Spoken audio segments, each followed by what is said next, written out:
SSLC higher secondary പരീക്ഷാ ഫലം വൈകും.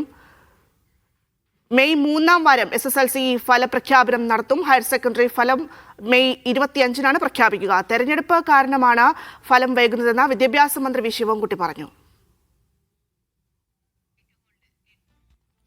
SSLC മൂല്യനിർണ്ണയ പ്രവർത്തനങ്ങൾ 2026 ഏപ്രിൽ 16 മുതൽ മെയ് 2 വരെ സംസ്ഥാനത്തെ 72 മൂല്യനിർണ്ണയ ക്യാമ്പുകളിലായി നടക്കും.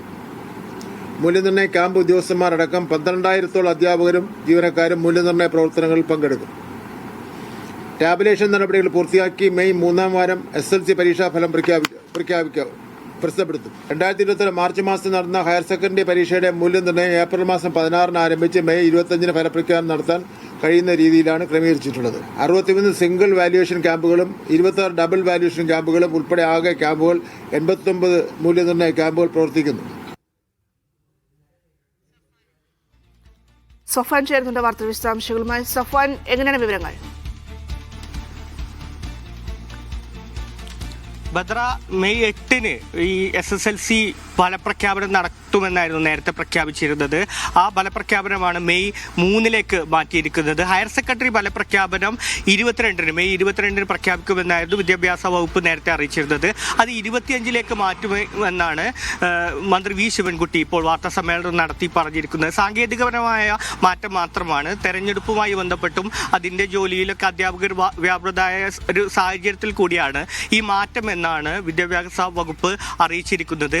അതിനപ്പുറത്തേക്ക് ഇതിൻ്റെ മുന്നൊരുക്കവുമായി ബന്ധപ്പെട്ടുള്ള നിർദ്ദേശങ്ങളും മന്ത്രി നൽകിയിട്ടുണ്ട്. ഗൾഫ് മേഖലയിൽ 603-ഓളം, അതായത് UAE-യിൽ മാത്രം 603-ഓളം വിദ്യാർത്ഥികൾ ഇത്തരത്തിൽ പരീക്ഷ എഴുതിയിരുന്നു. ആ പരീക്ഷ റദ്ദാക്കുന്ന കാര്യം നേരത്തെ തന്നെ വിദ്യാഭ്യാസ വകുപ്പ് അറിയിച്ചിട്ടുണ്ട്.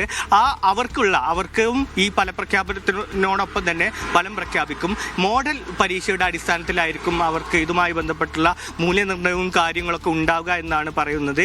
ഇത്തരത്തിൽ വിദ്യാർത്ഥികൾക്കും രക്ഷിതാക്കളും ഒരു ആശങ്കയും പ്രകടിപ്പിക്കേണ്ട കാര്യമില്ല. എല്ലാം ശാസ്ത്രീയപരമായി തന്നെയാണ് ചെയ്യുന്നത്.